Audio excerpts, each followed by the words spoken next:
नमस्कार दोस्तों, Atul Pandey classes for general science में आप सभी का स्वागत है।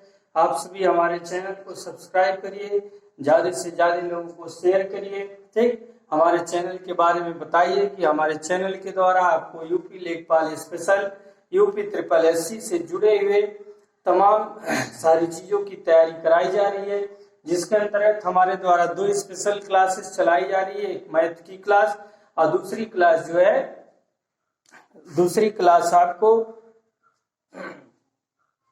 जनरल साइंस की प्रोवाइड कराई जा रही है। ठीक, तो अपनी तैयारी को धार देने के क्रम में आज हम आपके लिए एक नई वीडियो को लेकर आए हैं, जिसको आप सभी देखिए। पूरी वीडियो को अंत तक देखने का प्रयास करिए, ज्यादा से ज्यादा अपने लोगों के बीच शेयर करने का प्रयास करिए। ठीक है, तो पिछले क्लास में हम लोग मात्रक के बारे में पढ़े थे। मात्रक, मूल मात्रकों को, मूल मात्रक की संख्या आपको बताई गई कि मूल मात्रकों की संख्या कितनी है। मूल मात्रकों की संख्या के बारे में बताया गया कि मूल मात्रकों की संख्या 7 है। मूल मात्रकों की संख्या कितनी है? 7 है। ठीक, तो उसी क्रम को आगे बढ़ाते हुए चलते हैं। तो मात्रकों में हमने लास्ट में जाके राशि के बारे में पढ़ा। वहां पर 2 तरह की राशि की चर्चा की थी। ठीक, लेकिन क्लास उसकी अधूरी रह गई। उस क्लास को कंटिन्यू करते हैं आगे। 2 राशि की चर्चा हो रही थी। एक चर्चा हो रही थी अदिश राशि की, जिसके बारे में बताया गया अदिश राशि दिशाहीन होती है। और दूसरी राशि की चर्चा हो रही थी सदिश राशि की, और जिसके बारे में बताया गया कि सदिश राशि माने दिशा के साथ होती है। ठीक, अदिश राशि में क्या होता है कि अदिश राशि में केवल जो है मात्रा का बोध होता है। अदिश राशि में मात्रा का बोध होता है, मीन्स केवल मैग्नीट्यूड होता है, मात्रा का बोध होता है। जबकि सदिश राशि में दिशा और मात्रा, सदिश राशि में दिशा और मात्रा दोनों का बोध होता है। सदिश राशि में दिशा और मात्रा दोनों का बोध होता है, तो राशि कहलाती है क्या? सदिश राशि। ठीक, एक तरीके से बात करें तो अदिश राशि को इंग्लिश में बोलते हैं स्केलर क्वांटिटी, और सदिश राशि को बोलते हैं क्या? Vector quantity. ठीक है, वेक्टर क्वांटिटी बोलते हैं सदिश राशि। बहुत ही इंपॉर्टेंट चीज है। कभी कभी आपके एग्जाम में पूछा जाता है कि निम्न में से कौन सदिश राशि है, निम्न में से कौन अदिश राशि है। ठीक है, तो इस चीज को जानिएगा, पहचानने का तरीका बता रहे हैं। जैसे अदिश राशि की बात करें तो समय,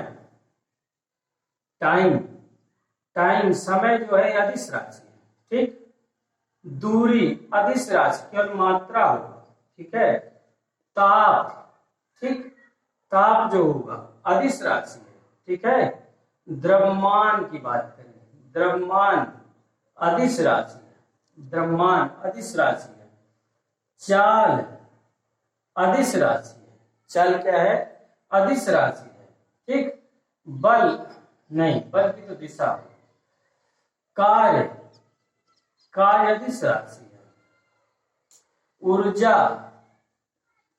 ऊर्जा शक्ति, कार्य, ऊर्जा, शक्ति, ये सब कैसी राशियां हैं? अदिश राशियां। ये सब क्या रहा है? अदिश राशियां। टाइम, डिस्टेंस, टेम्परेचर, मास, स्पीड, वर्क, एनर्जी, पावर। ठीक, इसके अतिरिक्त भी राशियां हैं। ठीक, ये मतलब जिन राशियों में दिशा का बोध ना हो उसको आप पहचान जाइए कि ये राशि क्या है? अदिश राशि है। ये राशि क्या है? अदिश राशि है, मतलब स्केलर क्वांटिटी है, स्केलर राशि है। और जिस राशि में दिशा और मात्रा दोनों का बोध हो, जिस राशि के द्वारा हमें दिशा की भी पहचान हो और मात्रा की भी पहचान हो, तो राशि वेक्टर राशि होती है, मतलब सदिश राशि होती है। जिसके अंतर्गत हम बात करें विस्थापन, डिस्प्लेसमेंट। ठीक है,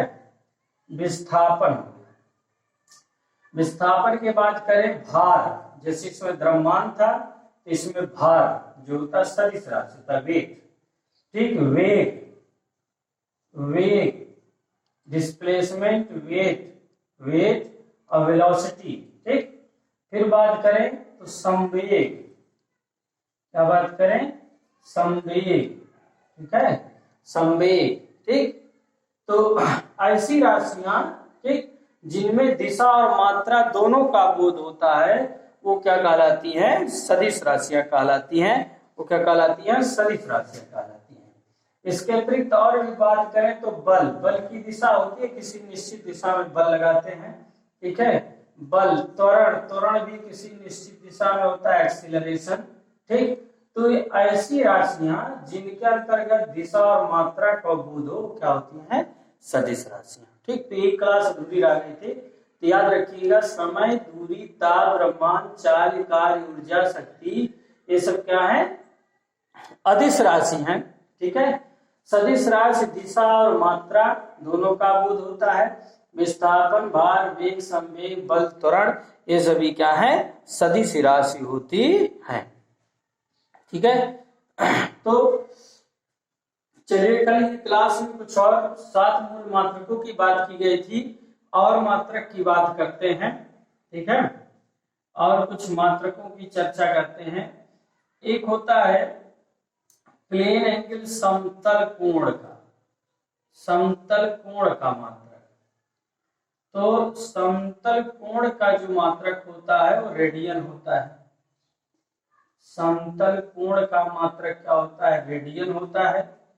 और एक होता है घन कोण, एक होता है घन कोण जिसको बोलते हैं सॉलिड एंगल, तो इसका मात्रक होता है स्टेरेडियन, स्टेरेडियन। ठीक है, इसका मात्रक क्या होता है, स्टेरेडियन। तो समतल कोण मतलब प्लेन एंगल का जो मात्रक है वो रेडियन है, और सॉलिड एंगल मतलब घन कोण का जो मात्रक है वो क्या है, स्टेरेडियन है। ठीक, एक और दूरी का बहुत बड़ा मात्रक है। ठीक, प्रकाश वर्ष, प्रकाश वर्ष दूरी का मात्रक है, प्रकाश वर्ष दूरी का मात्रक की बात करते हैं, जो अक्सर कई बार एग्जामों में हमारे पूछे जाते हैं, हमारे एग्जामों में कई बार पूछे जाते हैं। तो दूरी के मात्रक की बात करें तो भाई दूरी का जो मात्रक है वो कहा गया प्रकाश वर्ष, लाइट ईयर। ठीक है, प्रकाश वर्ष, प्रकाश वर्ष मतलब होता है सूर्य की प्रकाश किरणों के द्वारा एक वर्ष में चली गई दूरी।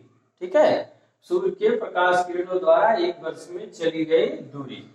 तो इस एक प्रकाश वर्ष यदि बात करें कि एक प्रकाश वर्ष, तो एक प्रकाश वर्ष जो होता है 9.46 गुणे 10 के घाते 15 मीटर के बराबर होता है।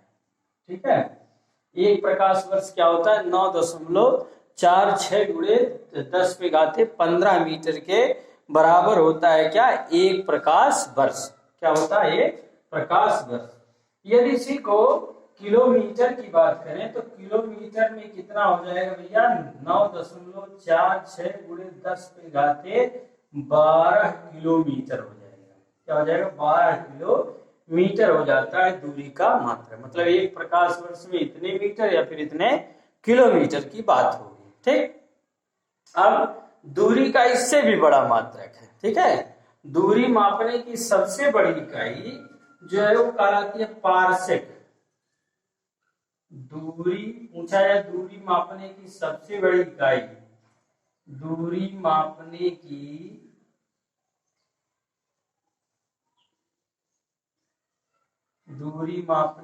सबसे बड़ी इकाई,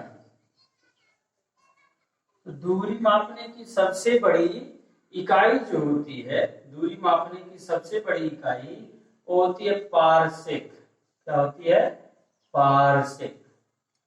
दूरी मापने की सबसे बड़ी इकाई होती है पारसेक। और एक पारसेक जो होता है वो कहा गया है एक पारसेक लगभग 3.26 प्रकाश वर्ष बताया जा रहा है। एक पारसेक 3.26 प्रकाश वर्ष बताया जा रहा है। मतलब प्रकाश वर्ष का 3.6 गुना होता है क्या, एक पारसेक होता है। 3.26 गुना होता है पारसेक, और एक पारसेक में जो बात की जा रही है तो उसमें 3.08 गुणे 10 पे घाते 16 मीटर होता है। 10 पे घाते क्या होगा? 16 मीटर होगा। 3.08 गुणे 10 पे घाते 16 मीटर, या फिर 3.08 गुणे 10 पे घाते बात की जाए तो 13 किलोमीटर। 13 क्या हो जाएगा? किलोमीटर हो जाता है। ठीक, तो यहाँ दूरी का मात्रक बताया गया कि दूरी का जो मात्रक है वो क्या है? 1 प्रकाश वर्ष। और 1 प्रकाश वर्ष 9.46 गुणे 10 पे घाते 15 मीटर, या 9.46 गुणे 10 पे घाते 12 किलोमीटर। दूरी मापने की सबसे बड़ी इकाई की बात हो रही है पारसेक। दूरी मापने की सबसे बड़ी इकाई पारसेक, और एक पारसेक जो है प्रकाश वर्ष का 3.26 गुना होता है। ठीक, जिसमें कहा गया है कि एक पारसेक के बारे में कहा जाए तो 3.08 गुणे 10 पे घाते 16 मीटर, या 3.08 गुणे 10 पे घाते 13 मीटर है। ठीक, तो ये कुछ और मात्रकों की चर्चा थी। बड़े मात्रक, दूरी के मात्रक के बारे में बात की जाए। ठीक, और ये कोण के मात्रक, ये दोनों जो हैं समतल कोण और घन कोण, ये क्या है? कोण के मात्रक है। ठीक है, ये क्या है बाबू? कोण के मात्रक है। ठीक, आएगा समझ? ये कोण के मात्रक है। आगे देखिए जो है,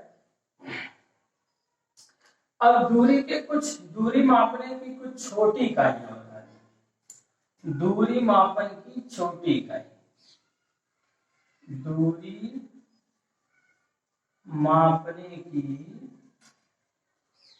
छोटी इकाई। ठीक है, दूरी मापने की छोटी इकाई की बात करें। कभी कभी ये भी पूछा जाता है, दूरी मापने की छोटी इकाई। ठीक, तो दूरी मापने की छोटी इकाई करते हैं तो ये पहले करते हैं एक माइक्रोन की बात करते हैं। एक माइक्रोन 10 पे घाते 6 मीटर। 1 माइक्रोन 10 पे घाते 6 मीटर। फिर पढ़ते हैं एक नैनोमीटर।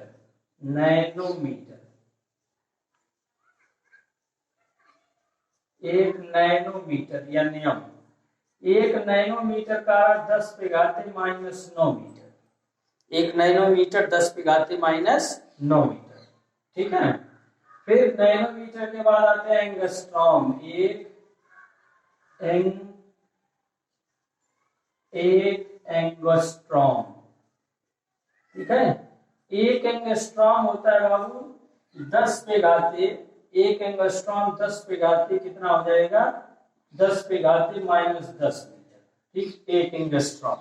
ठीक है, फिर एंगस्ट्रॉम के बाद चलते हैं एक पीकोमीटर। पीकोमीटर की बात करते हैं तो एक पीकोमीटर जो होता है, एक पीकोमीटर 10 पे घाते -12 मीटर होता है। एक पीकोमीटर क्या? 10 पे घाते -12 मीटर है। तो ये ऐसे कुछ दूरी मापने की क्या है? छोटी इकाइयां हैं। दूरी मापने की क्या है? छोटी इकाइयां हैं। फिर इसके बाद बात करें और तो एक फेमटो। ठीक, एक फेमटो जो होता है वो 10 पे घाते, एक फेमटो 10 पे घाते -15 के होता है। एक फेमटो 10 पे घाते -15 मीटर के होता है। फेमटो के बाद आते हैं, बात करते हैं एटो की। ठीक है, फेमटो के बाद बात करते हैं किसकी? एटो की। तो आगे एक एटो की बात करते हैं। एक एटो जो होता है वो 10 पे घाते -18 मीटर के होता है। फिर एक करते हैं एक फर्मी की बात। एक फर्मी जो होता है वो 10 पे घाते -24 मीटर होता है। 10 पे घाते क्या होता है? -24 मीटर होता है। तो ये दूरी मापने की छोटी इकाइयां बताइए। दूरी मापने की छोटी इकाइयां, एक माइक्रोन 10 पे घाते -9 मीटर, नैनोमीटर 10 पे घाते -9 मीटर, एंगस्ट्रॉम 10 पे घाते -10 metre, picometre 10⁻⁻12 metre, femto 10⁻⁻15 metre, atto 10⁻⁻18 metre और फर्मी 10⁻⁻24 मीटर। ठीक, तो दूरी मापने की बड़ी इकाइयों की बात हुई और दूरी मापने की छोटी इकाइयों की। अच्छा, इन सभी में यदि कहा जाए कि दूरी मापने की सबसे बड़ी इकाई कौन है इन सबके बीच, micron, nanometre, angstrom, picometre, femto, atto, fermi के बीच, तो दूरी मापने की इसमें सबसे बड़ी इकाई माइक्रोन है। जितना माइनस के पावर कम होगा, माइनस की पावर जो वैल्यू है उस जितनी कम होगी वो वैल्यू क्या होगी, उतनी ही बड़ी होगी, उतनी ही क्या होगी, बड़ी होगी। ठीक है, तो ये कुछ मात्रकों की बात हुई। राशि की बात हुई कि राशि आपको बताई गई, सदिश राशि और अदिश राशि की चर्चा की गई आपसे। ठीक, फिर आगे कुछ एक नए टॉपिक को बढ़ाते हैं आपको कि दूरी और विस्थापन में अंतर क्या होता है, दूरी क्या चीज होता है और विस्थापन क्या होता है, बात को समझिएगा।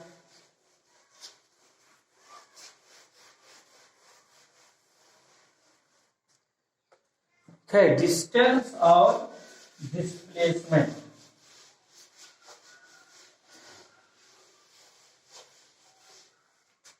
दूरी और विस्थापन, दूरी और विस्थापन,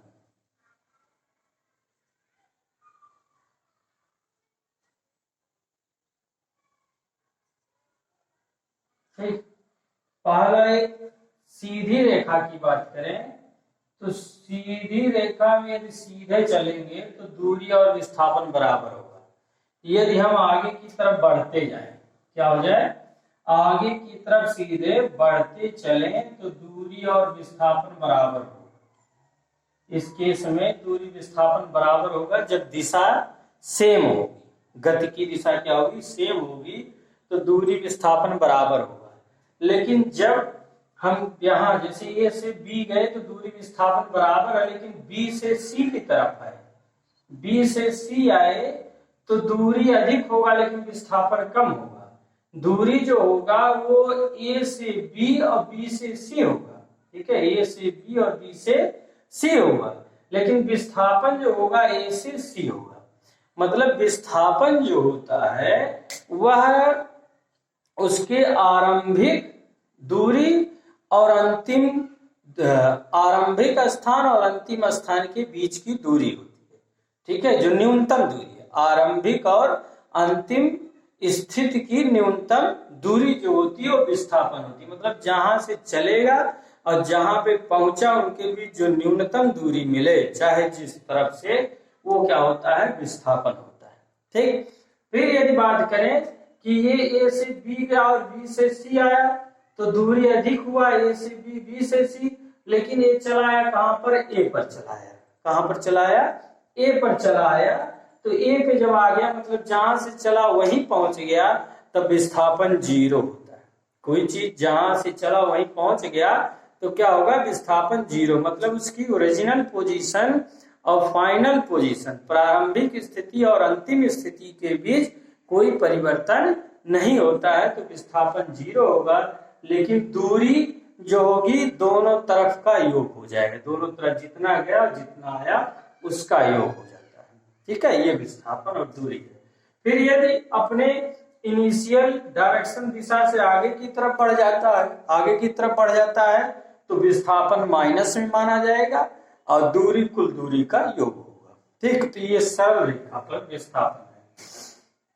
फिर दूसरी बात करें, यदि कोई वस्तु एक वृत्ताकार पथ पर चलती है, कोई वस्तु वृत्ताकार पथ पर चलती है तो उसके द्वारा जो विस्थापन होगा, ठीक है, उसके द्वारा विस्थापन जो होगा या दूरी होगी, ठीक, एक चक्कर में, एक चक्कर यदि चला, एक चक्कर चला तो दूरी और विस्थापन बराबर होगा। एक चक्कर के लिए दूरी और विस्थापन क्या होगा, बराबर होगा। ठीक है, लेकिन वह आधा चक्कर यदि चल रहा है, आधा चक्कर चला वृत्ताकार पथ पे, तो उसकी जो दूरी होगी, ठीक है, उसकी दूरी जो होगी वह उसके आधे परिमाप का आधा होगा, मतलब आधा परिमाप होगा। वृत्त की आधे परिमाप के बराबर होगी, मतलब 2πr/2 होगी। लेकिन यदि आधे चक्कर में विस्थापन की बात करेंगे वृत्ताकार पथ पर, आधे चक्कर में विस्थापन की बात करेंगे तो आधे चक्कर में विस्थापन जो होगा, विस्थापन उसके व्यास के बराबर होगा, वृत्ताकार पथ के व्यास के बराबर होगा क्या, विस्थापन।